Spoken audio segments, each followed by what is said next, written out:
All right. Hi, everyone. Welcome to our spiritual talk. I'm here with my friend Brigitta. We're really excited. This is our second collaboration, and we have a few interesting topics that we want to talk about, but I'm sure more will flow. It seems like when we have these videos that we make together, we have a set amount of topics that we like to talk about, but so much more evolves. Yeah. So one of the things we want to talk about is spiritual gifts. Kind of not just how to hone into your spiritual gifts, but how different they can be for every person, and how that's kind of tied into your soul's purpose and tied into your unique expression. Another thing we want to talk about is blockages that we could be holding, but also how if we're not manifesting something that we're trying to manifest, how maybe it's not a blockage, maybe it's kind of tied in more to perfect timing and trusting and surrendering, because me and Brigitte both, as well as I'm sure a lot of you watching, we can put so much pressure on ourselves. And we want to talk about that. We want to talk about taking that pressure off and getting into the flow state of trusting and kind of understanding the difference between a blockage and other things that it could be besides that. So thanks for joining us. So Brigitte and I are both tarot readers, for those of you that are new to the channel. But we like to host these spiritual talks. So do you wanna introduce yourself a little bit more?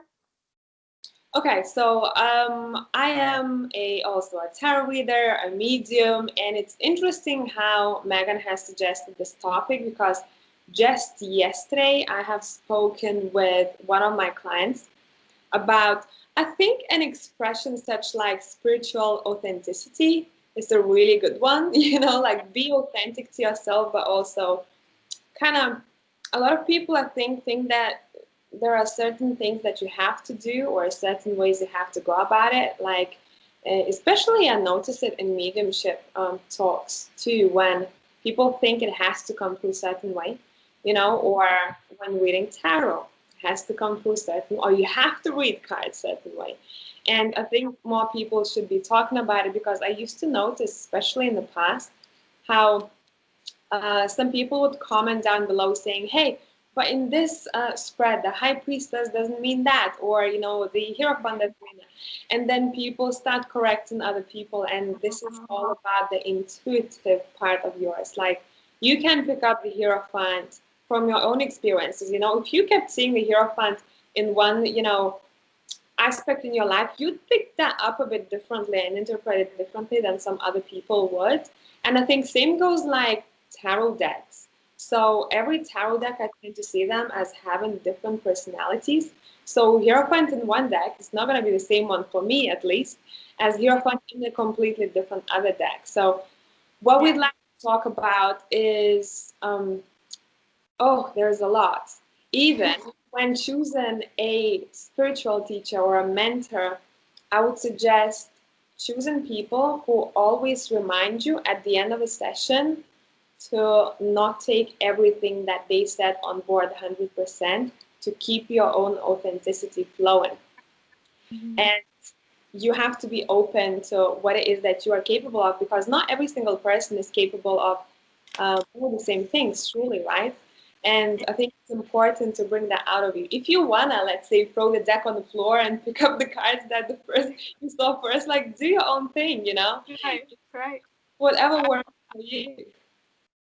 I love that. And something that you said as well just now kind of reminded me of another topic I think we should touch on, which is kind of about the spiritual community. Is such a beautiful place, and you can meet so many beautiful souls. But like with any community, with any kind of group or anything like that, you can find people that can, I don't know the right word, but can kind of like pressure you or make you think what you're thinking is wrong, because they've come to believe something and it's worked so well for them that people feel like they have to know, like I have to tell them like this is the right way, whether it's reading tarot or like eating a plant-based diet or doing a certain meditation. People have adapted certain habits that work so well for them. So sometimes people can get a little aggressive and a little too excited and push their beliefs, and that can kind of mess with you, because you're like, and this happened recently, and I kind of want to share this example because Oh, this is really? something that happened for me. and it wasn't the person that shared this information. They weren't, aggressive or pressured, or, it was very genuine. I could tell, but it did trigger me. Okay. Being intuitive, because she had said something like, if you're going to get a psychic reading, if you're going to get a tarot reading, or, meet with a medium, that if you're meeting with that person, you as the client, as the one purchasing the reading, you shouldn't be talking much. Like, that person should be doing all the talking. They should be the one that's like that channeling. If you're talking a lot, then they can kind of like pick up your energy, and they can kind of like manipulate stuff. Mm-hmm. And I was kind of like, wait a minute, like my readings are so different than that, because I value so much having like a full-on conversation, and I've seen the importance of people in my readings that need to speak their truth. So watching her say that was kind of like, wait, what are you talking about? Do not tell people this, because this isn't, that's not how I read it. So it kind of made me a little, I wasn't mad at her, but it triggered me, right? Yeah. And I had to take a step back and really think about it for a while, because that's her truth, and that's what works for her, and she's trying to help people. And for some channelers, I know, especially like mediums, some of them do just talk, and they don't ask many questions. They don't have a full-on conversation. But with other readers and other people, it can be more of a dialogue, more of a two-way conversation. So it's just so different for every person. The way this person sounds a little bit like someone who has gone through maybe fake psychics, or had really bad experiences, or people around them, and now it becomes not a reading, or it is more so like a test. You book a reading, like, what you gonna tell me? I'm not gonna tell you anything. If you truly come in with an open heart, some people, I don't know if you've noticed, some people just want to talk and lead the conversation. And they would want you to pick on certain things, and then information, and the conversation goes from there. So there's also different clients that you have. Some people don't talk at all. Like for me, what I've noticed, some people don't talk at all, and for me, I like to start off with the energies. I think that's what you do too. So, hi there. I'm just gonna check on your energies now, and we're gonna kind of talk later. So I like to tune in even before. I think I watched the video with you. You've done with one person where you both did a reading for each other. Was it Kino? Yeah. Yeah. And you mentioned something. I really like that chat. You mentioned something before we started recording. I have pre-pulled cards. And now, when I started doing the Skype readings, which is quite recently, because I really want to communicate with people and see their faces, I got fed up, seeing a name, and here you go, there's your. So I have noticed that I do that too, just to take my time with myself before the reading starts. Because, tech can be a little bit a distraction too. We talking. For me, how it works, I need to tune in before we talk, before I even see the camera. So there are different also ways of reading tarot. Some people do it more like intuitive counseling. Some other people do it more so like proper channeling. I'm just going to tell you what I see. I think, again, this is that authenticity, And if you come into a tarot reader with this intention of, I want to test them, then don't expect a really good outcome from it, because you're not going to want to even dig deep. And I've noticed that even between my friends, I think a couple of years ago, most of my friends are guys, and I remember, I had to tell them that I'm doing tarot, and I wouldn't tell everyone, but they were very open about it. And I remember there were two guys, and both of them are twins. And one of them said, "Oh my God, Rita, this is amazing." I was like, "Do you want a reading?" Because I'm still practicing, kind of. Well, for you guys, I'm just gonna do it for free. Let's see, let's see. And he took that reading. He's like, "I can't believe you saw so much about this person." He was asking about someone else just from the cards. And then the other twin, he was more so very, straightforward, like logical, and he would be a little bit more closed off, but he was still open enough to have a reading then. And I told him that there is romance in the air in the future, and it's obviously up to you how you're going to take it. And straight away he was like, "So tell me what exactly it is. Am I going to kiss? Am I going to get laid? Am I going to," details. Yeah. Yeah. And then at the end of the day, he did go on a date, and he's not the guy. You see, for someone else, it would be just, okay, I'm just meeting someone. This is normal. For him, he's super picky. To go on a date, this is a miracle, because he's such a princess. So he went on. He's like, but Brigitta, I'm not dating them. I'm like, I didn't say that you're going to date them. So we do have two different types of people who want to either test you or play kind of game, and we have those who are very like genuinely. They would even sometimes interpret things on their own, and I'm like, okay, this is my job, leave it to me. But some people like to get included in the whole reading process. So. And I love that, because sometimes because I think you think this too of yourself. We're guides, right? We are teachers, but you're your own best teacher, and we know that, and we're promoting that. And sometimes when you can guide someone in the right direction, and then they start to talk, they start to teach themselves, and I just see these light bulbs go off, and they haven't had that free space of being in that safe space to be able to express themselves in this unique way and talk about certain things that maybe they can't with their family or their friends, and when they can, the information that flows out of them, I just get so excited, because I can see that like they've never said this or even thought this before, and just a powerful shift happens, and I'm like, you did that, like I guided you, like I gave you a space where you could freely speak your truth, and now you're saying what your soul has been trying to tell you. And I think those are my favorite moments in my readings. You did it, And I think, that saying a healer, I don't remember how it's said properly, but something along the lines, a true healer is not about healing you, but the true healer will spark something in you for you to heal yourself. And it's all about that, honestly. It's going to, even if you went to the most, let's say, the best shaman in the world, you still have to put in the work. And it's not about the external powers, it's all about you taking it out of me. And I'm like, okay, I have this. I can do so much now, and then you kind of take that power and you go with it. Yeah, it's empowering others. Yeah. And that is why I think that authenticity is also important. When you choose a tarot reader or a medium or a healer of some sorts, feel their vibe. You'll be vibing with certain people who are going to be helping you out in also a certain manner, So what you need, you're going to have it. The same way like why we vibe, because we probably had similar experiences. We see things in a similar way. And if you are going to be also teaching people, let's say one day you're going to, I think you teach as you do readings either way, but if you wanted to teach other people do, tarot or whatever that would be. Have you started, by the way? I didn't even ask. Have I started teaching tarot? Yeah.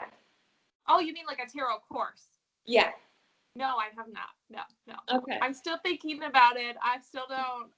It's a lot of work. I feel like if I did it, I'd want to do it 100%.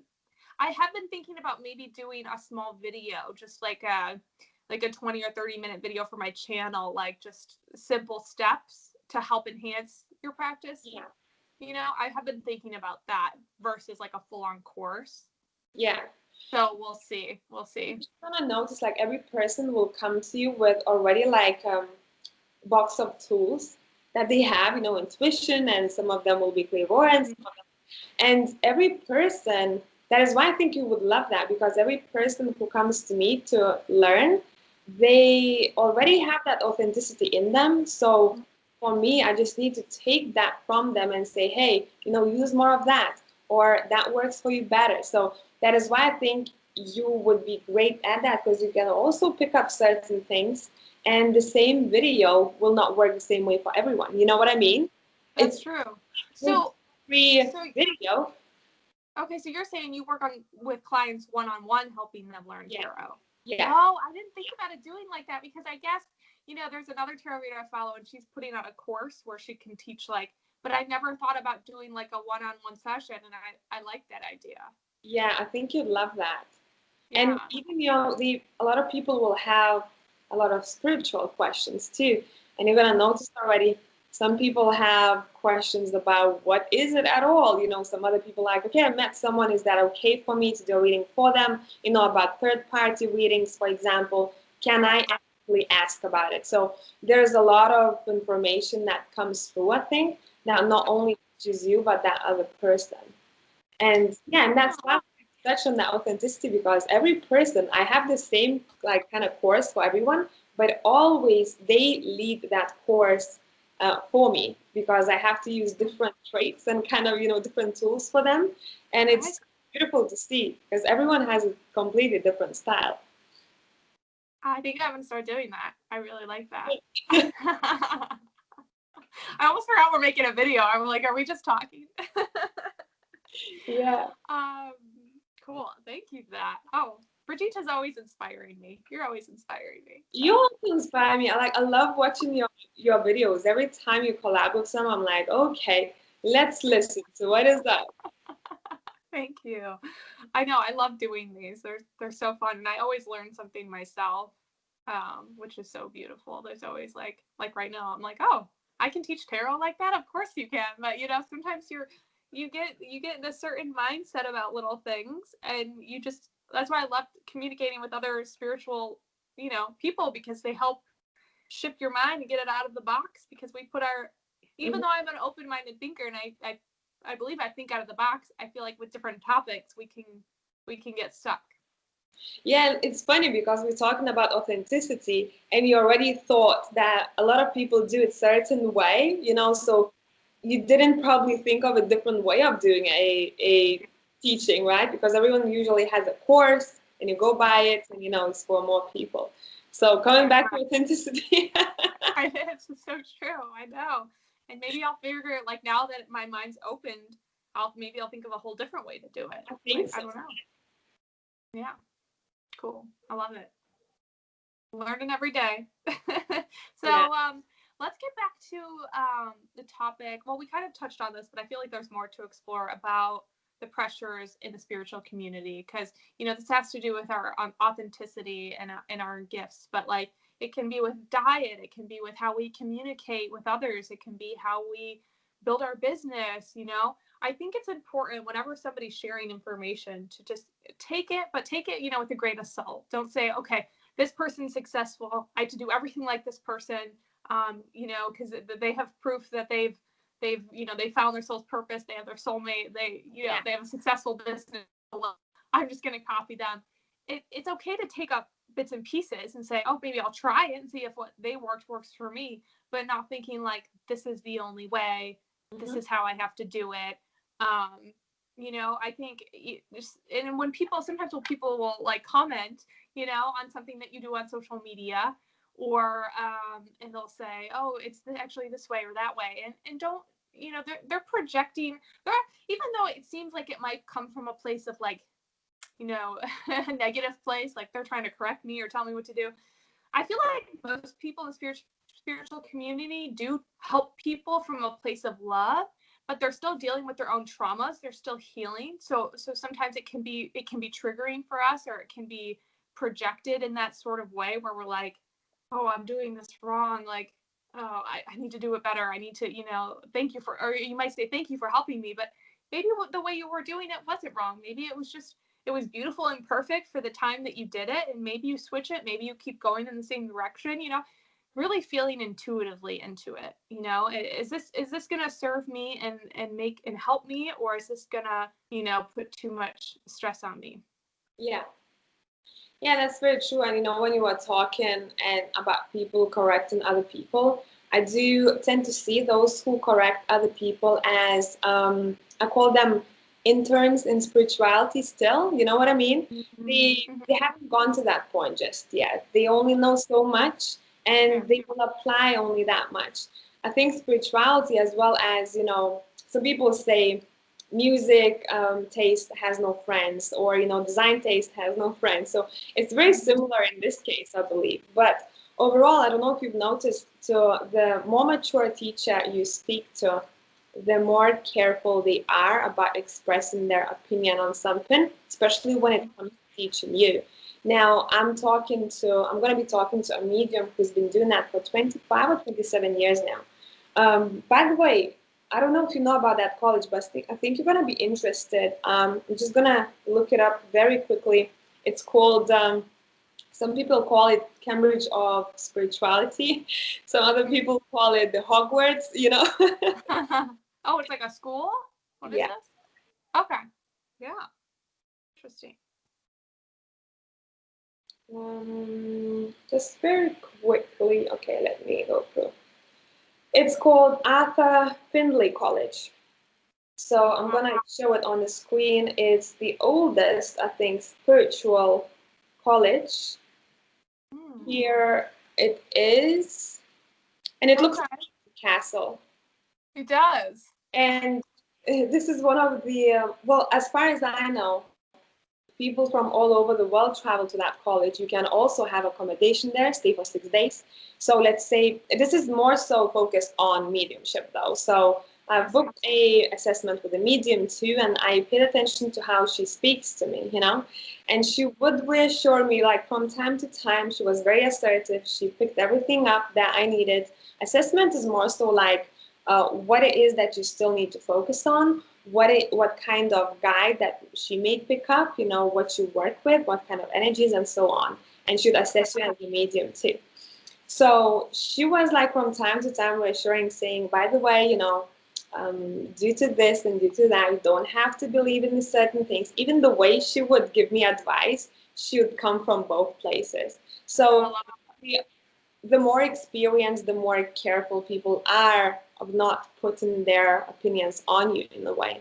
And it shows, you know. So that's why I call those spiritual people who try to advise only from one point, you know, as interns, because they didn't get there just yet, you know. Yeah, yeah. No, that's so true. Because they have a, you know, a limited perspective, which is still a very beautiful perspective. It's very healing, and I'm sure it's very helpful for a lot of people. But it can be limited when you think. And I think another thing too that touching on that, when people try to share their gifts or maybe like speak up on their platform, whether it's like YouTube, Facebook, Instagram, I think when you start to open up your perspective, when you want to share something, you can start to see the different perspectives that will be reacted to your information. So you'll see, okay, maybe somebody will think this and somebody will think that, or somebody will take this and think that, but somebody else will think that. And it can kind of be overwhelming. And I think sometimes when you get to that point, you kind of have to like I have to calm the mind, because I'll rewatch a video that I'll make, and I see how like 5 different people could you know pick up on that one sentence, and while that's a powerful thing, it can be too much, and it can kind of make me feel like, oh, I need to, you know, I shouldn't have said it like that, or maybe I should have done it like that instead, and that can be also too much. So it's kind of like having that open perspective is beautiful, but at the same time it can be a lot, and I feel like it's about acclimating to that energy and being able to like balance that energy. Yeah, but you know, as well, like I believe in this. I really don't know. Like for me, I have you noticed this snowflake type of energy going on right now, where everyone gets offended by anything really? Like, I don't like your shoes, I'm offended. Like for me, Yeah. that's something that I really, really don't like, because people are gonna lose their own authenticities. Like you can't be yourself because you're going to offend someone by being you. And I think that shouldn't be a case when you told me the story. Like I think you should speak your truth, because then your tribe is your tribe, right? And if you believe that there are like really strong 3 different interpretations, the only thing you can do is just to give an example, you know. And I sometimes, even my readings, I see a story very clearly, but then I'm like, oh, but someone's gonna put words in my mouth, so I say it, you know, like, you know, this is not the case. This is the case, you know, what I'm talking about. So I don't kind of give out the mixed message, you know. I had, I think, a story that was very similar to someone really needed help in one of the piles, and that person has gone through quite a lot. And somehow that story was very pure and very nice. You know, these 2 people had a very nice energy about them. But then I pulled back and I was like, oh, geez, if someone is in abusive, toxic relationship, right? This is not a good message, because they will give. So I have to pull back. I'm like, by the way, this is not the message, right? Yeah, I do that too. And I think and then sometimes that's good because I feel like spirit's like, okay, you need to explain it because when we do the pick a card, there's, you know, hundreds, thousands of people watching them. So it is going to be different for each person. But also like discerning the difference between, you know, giving that extra explanation, but between that and being defensive, you know, about speaking our truth, because I sometimes have a hard time deciphering, you know, the difference, because it's important for us, you know, to explain well and communicate properly. But then sometimes if we're speaking our truth, but we're like, we get scared and we feel like we need to defend everything, then it can be, I don't know, then it can be stressful, right? And a lot of people, I don't know if you've noticed, since last year had to take breaks from social platforms, especially influencers and all those people, because everyone gets offended by anything now, you know, and there's so much pressure on them. And this is actually, you know, that cancel culture too, like this is becoming out of hands, and I truly don't think we should be digging that deep into things, because this can be very unhealthy for both parties. I did have a person ages ago, I believe, when I have made a couple of t-shirts, My Tribe is Dope, and I would film those t-shirts. I think I put out a picture of me and my friends with those t-shirts on, you know, and this is my tribe, these are my friends, you know. And I would say, you know, my tribe is dope. And someone has commented on a video saying, this is so obvious that you're trying to sell your merch. It's kind of sickening, blah, blah, blah. This is not advertised. It's something about, you know, this is spirituality. It's not about advertising. And I replied to this person, I'm not selling those t-shirts, you know. And then this person replied saying, I know what I'm talking about. I can see it clearly. You're going to be doing it because I have been working somehow connected to merch for a really long time. So see, they've been working there. They've been doing it. So this is not on my perspective, you know. They got fed up and now they hate seeing that. So yeah, but these are very clear examples, you know, when it's coming from someone else.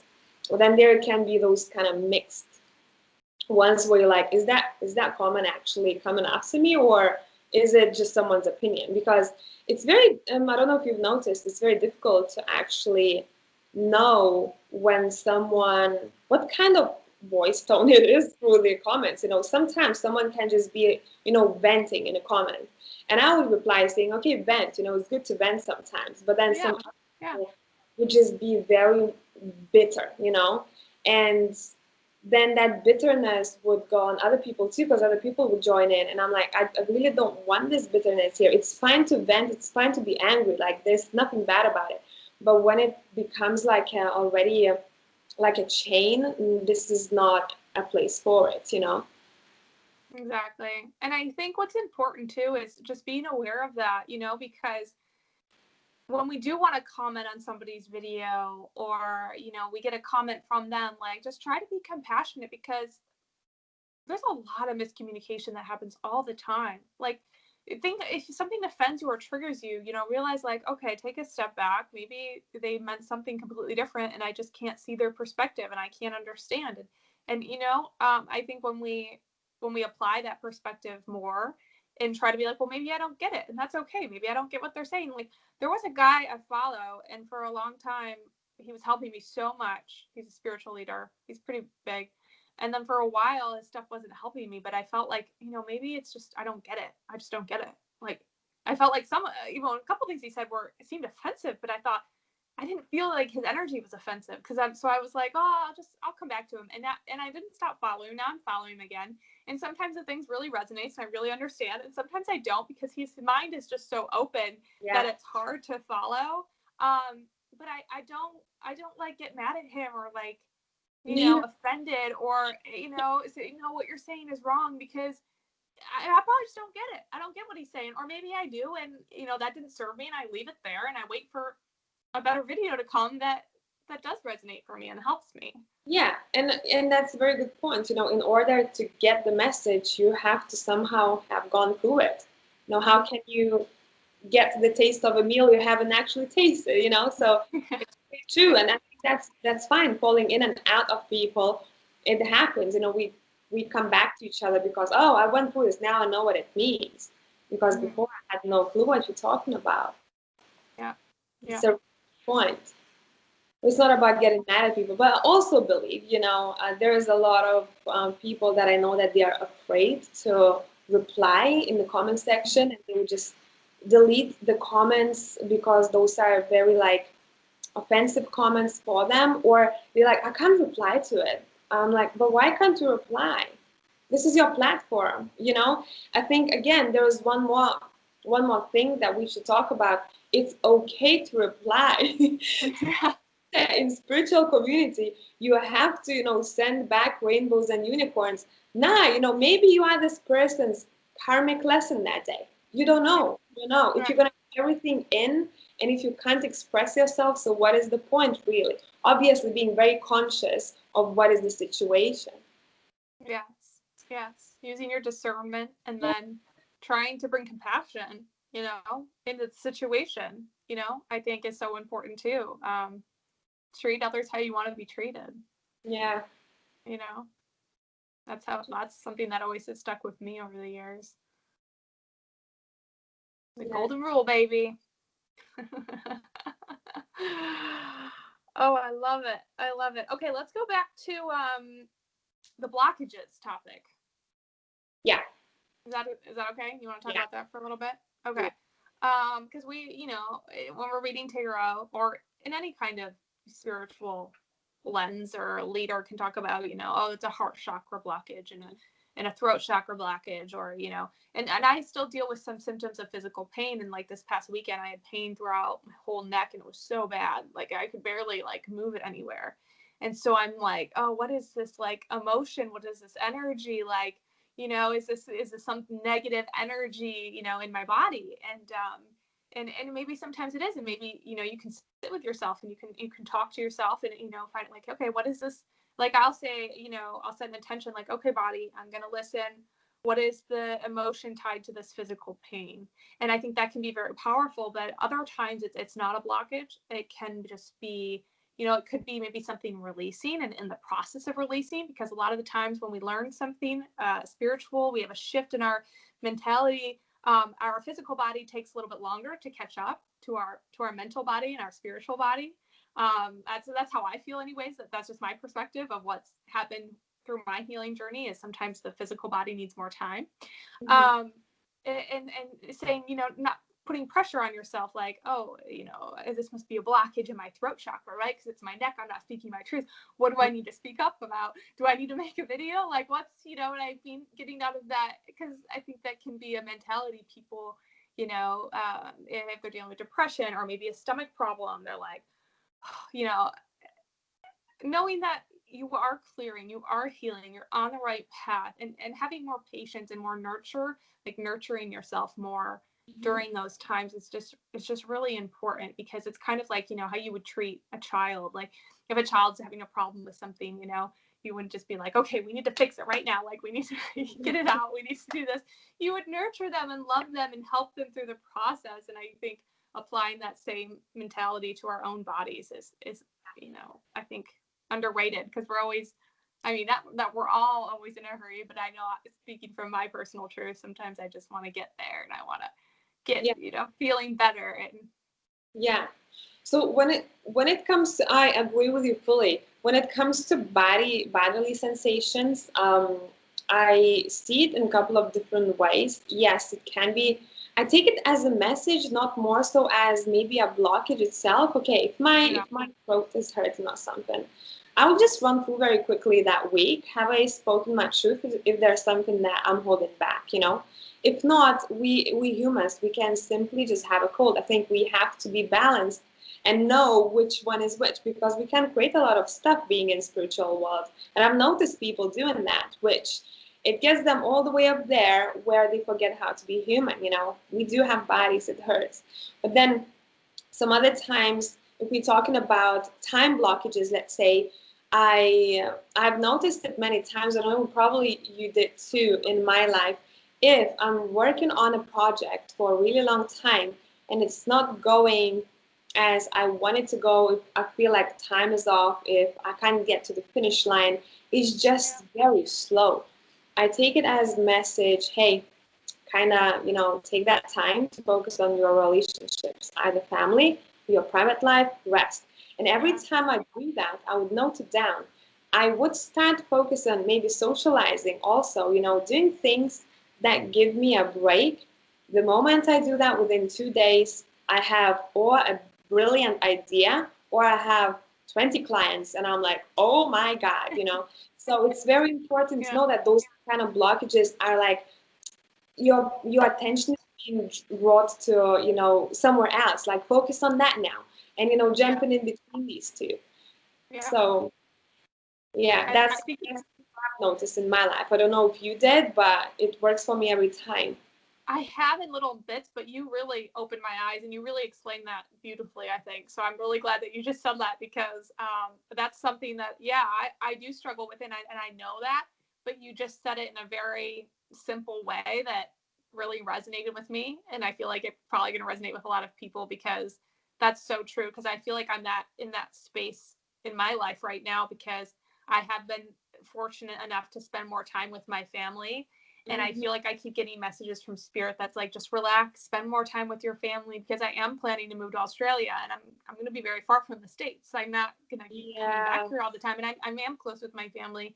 And so, having that extra time to just relax, but I think it can be hard when we have so many goals and being in separation from my person that lives, my boyfriend that lives in Australia. It's really hard sometimes because it's been like almost 9 months now since I've seen him and I get really sad and I accept that and I let myself cry sometimes and I feel in that energy. But I feel like, this is such a beautiful time that I have now that I'm back in Michigan from California yeah, to reconnect and really, build a strong relationship with my family. And so, applying what you said in this situation for me is something that I'm still kind of learning and accepting and it's yeah, and I understand it, but I think understanding something and really integrating it into your life can be two different things.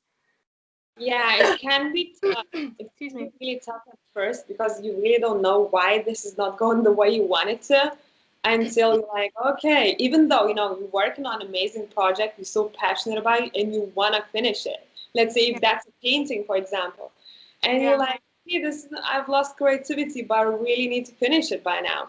yeah, It's very difficult to say to yourself, I'm going out with my friends, or I'm going to visit my family. Just yeah, drop that. But I think it acts a bit like a refreshment, and your whole mind goes like, oh, okay, came back with a different perspective. yeah, yeah. And I think too, as we're learning these new perspectives, you can kind of learn it and then be in it, and then the next day it's like your old self or your old habits, your ego can kind of like resist you on it, and it's kind of like, it's not just like you integrate something and you learn it. It's a process, I Yeah, think. it's a whole journey, it's a whole journey because a goal, we think that, okay, I'm going to achieve that goal, I'm going to be happy, right? After that goal, usually what people do, they achieve a goal, they forget even to pat themselves on the back or to celebrate that goal and just take a moment, and they already have a next goal, within the same second. You're like, okay, now I have to do, and it's just go, go, go, go. But where is the journey? Where is the celebration? Where is the appreciation? That's why we can't, I think in many cases, that's why we can't really be happy as people sometimes, because we all focus on the future goals and we don't really take that time to appreciate it. Yeah, yeah, oh yeah, living in the moment. One Yeah. of the one of the I, trickiest things. yeah. Living in the present. This is so true. This is so true. I literally catch myself sometimes. I'm making a coffee and I'm thinking about 20 things and I'm like, no, no, no. You are making a coffee right now. We're Make gonna your drink. coffee. Yeah. Yeah. And that's why I think it's important too to like implement practices that help you be in the moment. Like for Hmm. me, the biggest thing, which I'm so happy to be in, like back in now, because I love yoga, like hot yoga. That just inspires me. I get so many creative ideas. I can free my mind. Most classes, some classes a little bit harder, but you know, during the pandemic, I didn't have that, and I had to find other ways, which I did. You know, I did find other ways, but this is like the best way for me, and I think finding the best ways for you to integrate it. So at least, like, if you can't be in the present moment all day, you have at least a designated, like, for me, it's an hour of yoga. I'm going to be in the present. I'm going to focus on my breathing, and it's just, it helps so much. It's a really good point. I think most people, they cannot be in the present moment the whole day. I do believe it's nearly impossible, you know. Yeah. Having that, unless you're 3 years old, like, yeah, that's very true, you know, and having that hour for yourself. Or what helps other people is having your own routine wherever you'd be, especially if you travel a lot, or if you are somewhere else that doesn't feel like home. Just having the same routine like you'd have at home, it puts you in that mindset of, okay, this is my comfort, this is my routine. I recognize that in this environment, and I think that works similar way. Like, I'm here and now, you know, and then I can go on to ventures and do everything that needs to be done. Exactly. I love that. Okay. Should we go back to spiritual gifts? Yeah, let's do it. Because I feel like that was like the main topic at the beginning, and we haven't really touched on it a lot yet. And I think that could be, well, we kind of did. We did, yeah, but maybe we can give examples. I don't know if you came across certain people who would do the same thing and how they do it differently to you. So maybe that would be an interesting story. There is one thing I touched on, and I touched on it when I did that live with Kino Tarot the other day, but I feel like it's an important message, so I think I'm going to just give the example again, and then maybe we can find other examples from that one. But, you know, when I started channeling and I started reading tarot, a lot of my messages, and I don't know exactly how it is for you, but they come really within, like really deep within. And I know some people, when they channel, it's like something outside of them, like it's, you know, outside their right ear or their right side. I always feel like it's the right, but maybe some people it's the left. You know, it's this energy, and they can tell that it's like a guide or something working with them. And for a while, I thought that that's how it had to be for me. I'm like, why is it coming within? And I came to this interesting realization, and this was just my perspective. I don't know if this is, you know, it's neither right or wrong, but I think, you know, for me in my life, I have a hard time trusting myself. And I think that's why my gifts come from inside. And then some people, I think, have a hard time trusting outside of them. And like, I trust too much in other people. Like, I trust too much, and I don't trust enough within. And I think some people are the opposite. And maybe somebody that hears their messages from the outside has a harder time trusting other people. And maybe that's why they get, because part of our soul's purpose is part of our growth. It's part of our learning, and it's going to be challenging. It's not supposed to be like super easy. But that's just one example that I think is really powerful and beautiful, of like how you could have a similar gift and maybe even channel similarly, but the messages come in a different way. Yeah. Because for me, it always, and like I've said this multiple times, like it almost feels like I'm making it up when the messages come out. Like I feel like I'm literally just making something up, and that was really hard. It still is hard sometimes, but really hard in the beginning because it didn't make sense. I thought channelers like heard something or had like some sort of vision, or like, you know, I thought it was really profound. But when I started these, you know, saying these stories or these messages, it was resonating to every single person, right, that I was channeling for. So it was like, you know, it wasn't a coincidence at that point. It was too much knowledge to like not be right. And that continues to show in my practice and in my channeling for confirmation for myself, right? But and I don't know how is it for you when you channel? Like how does it feel, especially when you first started? And what do you see something? Do you hear? Or is it just like, for me, it's just like a feeling, and it's just like I don't know. It's still even hard for me to explain. Yeah. It's interesting that you touched on it. I did speak about that with a client, and she asked me this question yesterday, and it made me think. She's like, how, like, are you connecting to a guide or an ancestor for the messages to come through? And I said to her, no one asked me this question because I never connected to anything that is outside of me, really. Every time I did a reading, I didn't intentionally think, like, my guides, please, you know, or my ancestor. And I said to her, when I started doing readings, I started doing readings, me, myself, and my tarot cards, you know, or the messages I'm receiving. So it was interesting. I know that we are being guided, you know, we get the messages from up there. But what I also wanted to touch on, some people, I don't know if you've noticed, they give almost all of their power to the beings that they connect to. You know, my angel said this, my guide said Yeah. this, my Yeah. this. Well, we need to understand that we are, none of us are above really, because without you, they don't have a voice, you know? And I think, I don't know why, like I'm a bit like you. I am with myself when I do a reading here and now.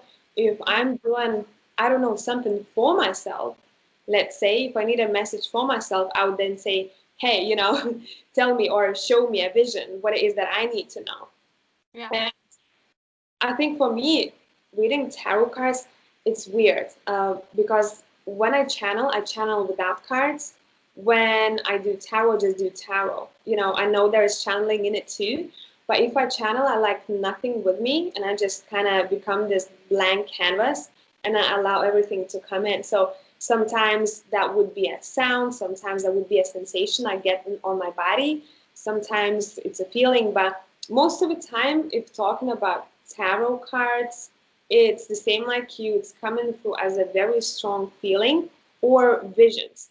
So those visions are also very strange to explain because you see an image in a tarot card, and sometimes for me it's a bit like highlights. There's so much going on in the pictures, and some things are highlighted to me, and I have to put them together. You know, pay attention to the flower here, this guy here, and these shoes. You know, so it's very interesting, and I think Yeah. every time it's different. Every client you do it for, I don't know if you noticed, you would use those different sensations too.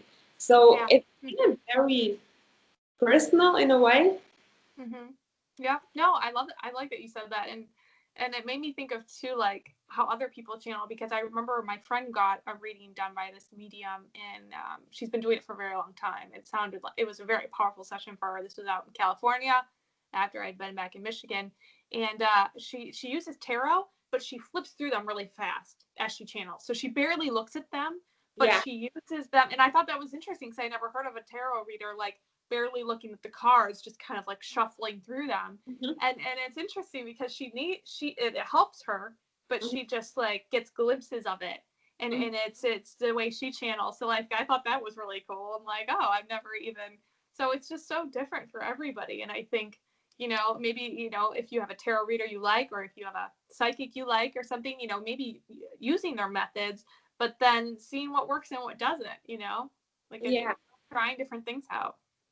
I know a lot of mediums that you would see, especially those like Alison Dubois, they scribble, you know, they take Oh, notes, just go. And I think what is interesting that people need to hold something, you know, with mm, mediums especially.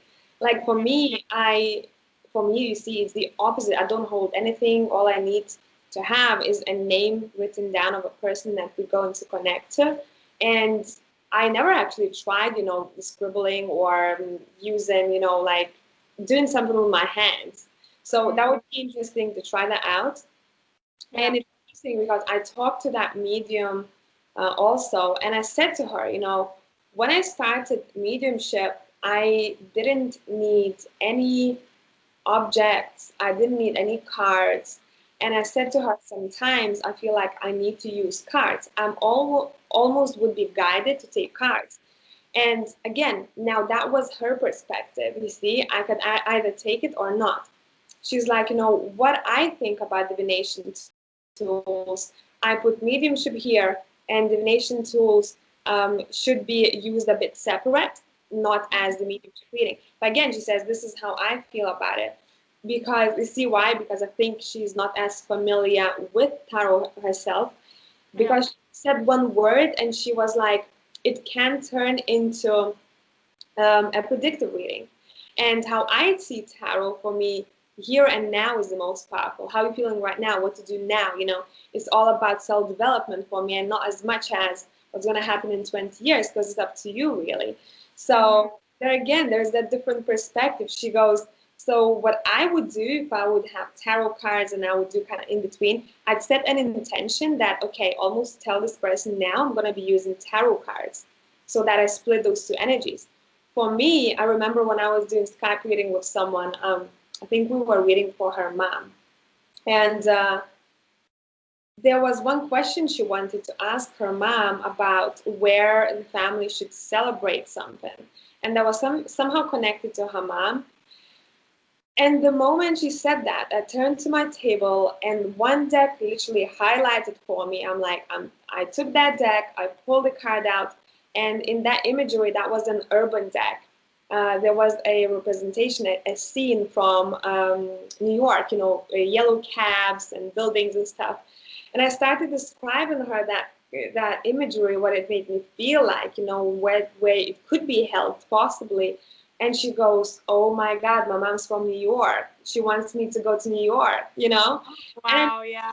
They show me, and that is, some people would, if they would take that advice as an absolute, like maybe it's not okay to do both. If it sits with you well, you can separate these two things. But because I don't take tarot as predictive only, and I think it works for me best here and now, or what to do tomorrow, not very far away. And I approach tarot a bit differently. And I think that's how they work with me rather than, but again, spirit knows much more than we do. They know what we're thinking even about, and they show us what we need to do. So I had quite powerful readings when I started incorporating tarot, actually. And those were very much like bang, bang, bang, like, oh my God, what is going on? But I like to kind of channel first. I want to tune in and see, and I take notes how this person makes me feel like before I use anything at all. And then do. But again, I've seen this guy who I think he's over 40 years old, so he's been doing that for a while, I know. Because he's really good at it. He only uses tarot as mediumship. He only draws cards. So it's different to each of us. And I think our readings are similar in that sense that you talked about, how like it's not always about predicting the future, because the future is so tied into the present and the past. So a lot of times I read such into the present energy, and it connects to the past, and that's how we change our future, is by changing what's happening now, or by giving insights. And that's I think that's more powerful. Like, you could get a reading, sure, where you're just like, okay, this is coming, this is coming, this is coming, and this is coming, which is, and maybe that's what somebody needs to hear at that point. But I think when I get a reading, I almost want them to connect to my present energy and say, like, okay, this is why, this is what's happening in your life, and this is connected to the past with your father, or like your mother, or I think that's so beautiful. And another thing I wanted to touch on too is I noticed in my readings, like, sometimes I use the tarot cards at first, and then I have some readings where I literally don't even use them the last half of the session. Like, I might pull them out. And sometimes, like, at first, when I started doing this, I thought that it was weird, because I'm like, this person's paying for a tarot reading. I need to incorporate the cards. I almost put this, like, weird pressure on myself. And then I was like, no, Megan, like, you just don't need them, right? Like, you're such in their energy, and you've got it going. Like, it's almost like getting this momentum going that, like, now the messages are just flowing, and I don't need to use them. Like, and that happens sometimes. Mm-hmm. Yeah. It's very true. Really very true.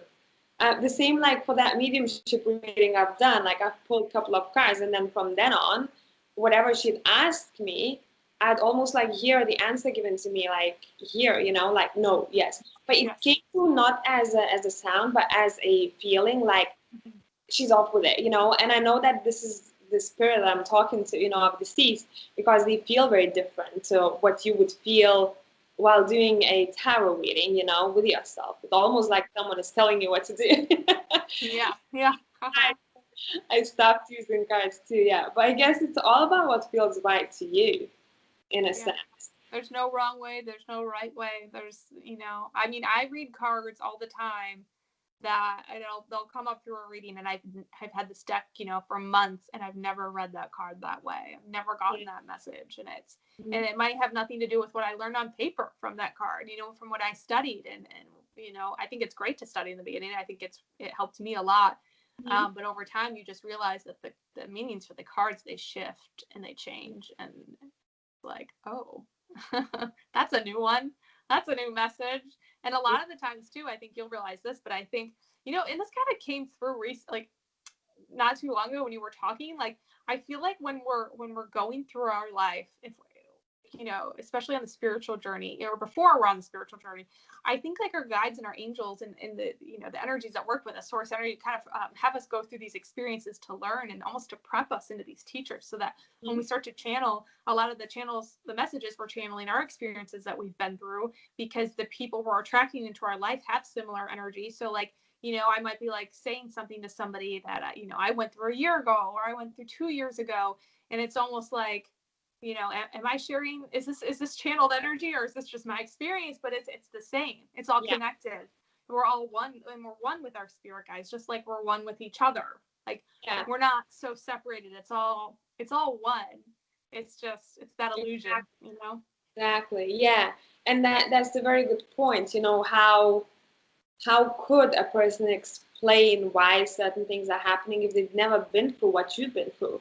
And I think that's why it's important to know that you're being drawn to this tarot reader or this, I don't know, mentor, because they've been through this already. Yeah. And earlier when you said too about you know, not giving too much of your power away to your spirit guide, I did that in the beginning. Like I didn't want to take any credit for it, because I thought that I would like lose my gifts or something. Like I have to, like, this is Archangel Michael, or this is this guide, or like it's not me, I'm just the channel, I'm just the body that flows the messages. And I think it's important to give yourself credit, you know. I think it's like the balance of like saying, yes, I work with all this beautiful energy around me, but it is me, and I do have this power, and I'm gonna help show you your power. And you know, it's just having that mindset. Yeah, because that's how, like, you are the one who owns the intuition, right? You're the one who owns that. So this is something that you put together with the spirit messages. How I like to see it, you know, when you're shuffling tarot cards, a specific card would show itself to you. So I see it almost as, you know, kind of like to put a spin of science to it too, you know, gravity. You've probably seen me do, you know, okay, let's let gravity do the work, you know, because I like they like to work with energies. That's why it's very easy for guides, for spirits to influence tech, because it's all about energy, right? So I like to say that, hey, they almost like, I have a magician card, and I think my angel deck, where it shows a person working in a lab, and there's an angel kind of holding their hands, helping them out. So I like to see it that way, you know, like you are using your hands, but there's also another energy to it that is going to show you what you need to see. It's like being a part of a team. Yeah. That. I like that. That's a good imagery. Interesting. So is there anything we haven't touched on, Megan? I feel like we did good. I forgot to start timing it. Like, do we start half an hour ago or 45 minutes? 57 minutes. I feel like that's perfect timing. Yeah. I didn't want to go too long. So is there anything else you wanted to touch base on? No, I think we touched on everything, really. And I really loved the examples and other people being incorporated in this. That was amazing. Yeah, so you guys watching, comment down below like your spiritual gifts, or if you're just discovering them, or if like you read anything in a unique way that you think maybe is weird or like special or whatever. Like let us know. Like let's start a conversation about this and kind of like, you know, embrace each other's uniqueness, because we're all on this beautiful path here to connect, and we're all very similar, but we're all very different. And like I'm still exploring my spiritual gifts as I go, and my unique abilities. And I told my spirit guides recently, like I was you know, setting my intentions. I was like, okay, I'm ready to level up, I'm ready for more gifts. And then something came through in a reading that was really powerful, that was really intense, and I was like doubting myself, and I was like, maybe I'm not ready. Like it's a lot, it's challenging. But no, I am ready. Okay, I'm ready. But yeah, share below, and then also like if there's anything we touched on that you have questions about, or any other topics you'd like us to discuss, because we like making these kind of videos for you guys, let us know. Yeah. All right. I'll catch you all, and I'll catch you, Megan, very soon. Sounds good. Bye. Bye.